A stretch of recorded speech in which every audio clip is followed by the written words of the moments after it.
Hey guys, I'm just right here doing my Project 8 vlog for Ewan Franco.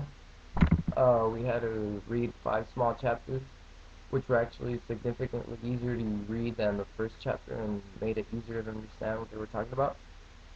The first chapter that I read was called Copies Are More Important Than the Original, and the title itself reveals exactly what the chapter was going to be about.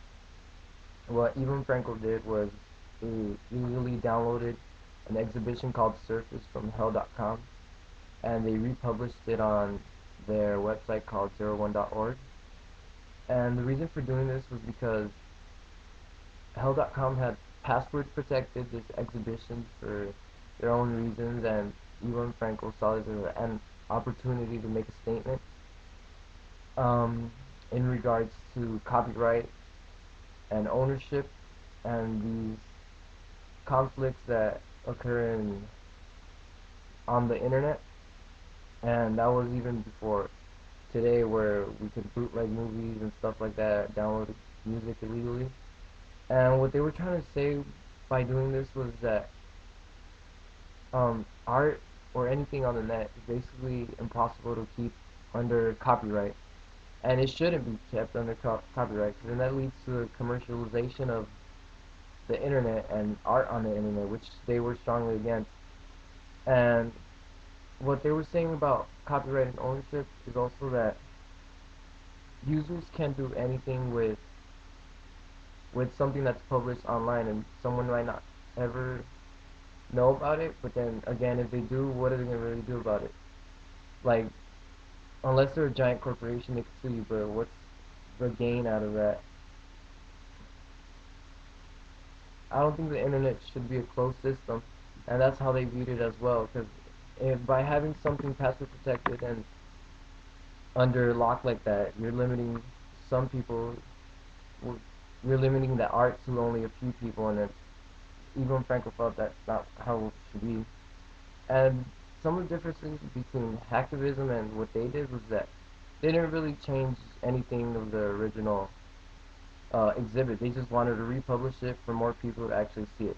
So that's hacking, but that's not hacktivism like we see it in today's world, where like Anonymous shuts down Sony for a month. That's hacking, but this was just more of a redistribution of content.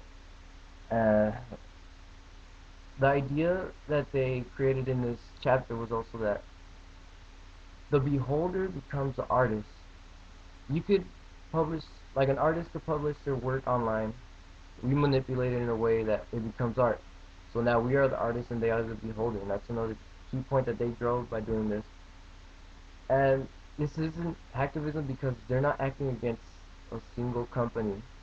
They're acting against a whole, as the internet as a whole, like trying to make a point against copyright.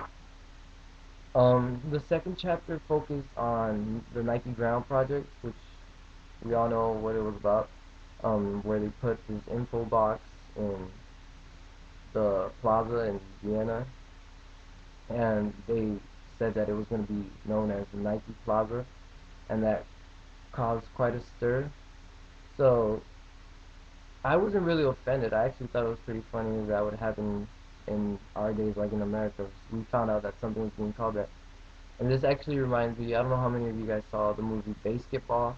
It was the creators of South Park, Trey Parker and Matt Stone.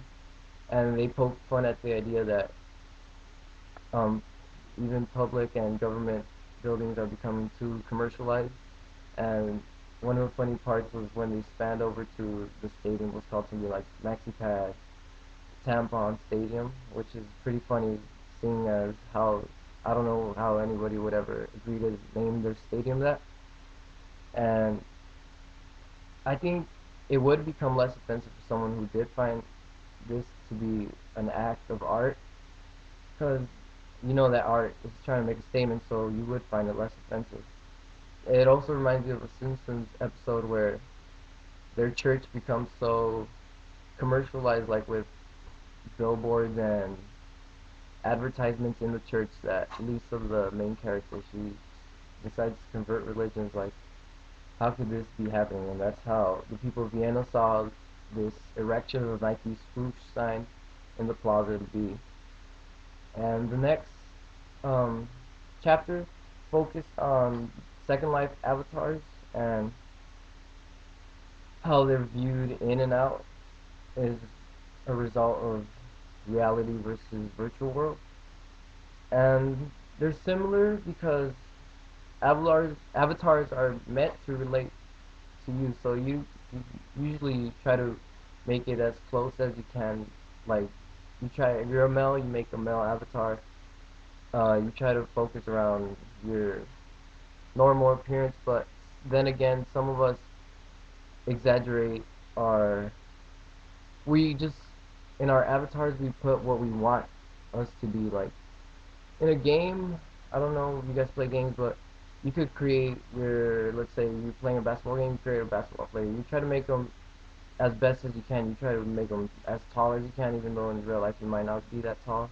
Try to make his skills all the way to 100%, even though it's the way that we want to be seen. That's how we project ourselves in our avatar. That's how it's different from real life.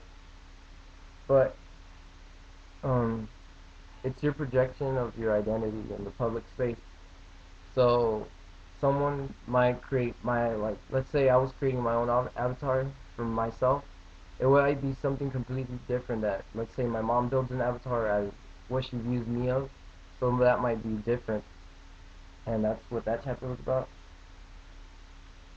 Some of the concerns that can be brought upon in the chapter that was talking about performances are like sexuality, violence, feminism, and social space. Recreating these art exhibits that took place in the real world can be confusing for anybody that might stumble upon them in Second Life. Like, come on, if you stumble upon that, aren't you gonna be a little creeped out? But it's bringing upon questions of sexuality and violence, as well as feminism and the social space, as I said. Um, like this was a real social experiment that happened in back in like in the 70s, I guess, and that's what they're trying to relate it to. The performances function differently whether you know the history or not, because as I'm saying, if you don't know the history, then you're not gonna understand what the artists are trying to make the point to do. So people who were aware see this reenactment and their new imagination. They, like, let's say I knew that they were doing this, I would see it in the new context, like in the new generation. So something that happened 70 years ago and is reenacted today can mean something different for the current culture. But if we know what it was then and we see it again today, we might find differences and similarities between that. And the meaning of flogging a dead horse, that was the last chapter. Um, what that means to them, I guess, is they've tried and tried to make social, um, how do I put this? They've tried and tried to do different social experiments and tempt society and show them flaws or just different views. And what flogging the dead horse basically means is he was stating that in regards to a number of billboards he had put up, and then he was doing an interview, and then he was talking about how he just wanted to put just a big pair of boobs up there, and it was like saying, "You're flogging the dead horse. Like, how's that gonna get the point through to these people that haven't listened so far?" But overall, what the Mets art is about is basically just about, I think it's identity, society, and conflicts between societies, and trying to provoke and trying to provoke emotions and show how art, both in the internet and in real life, can have real consequences on society and how it perceives it. So yeah, guys, um, I'm signing out.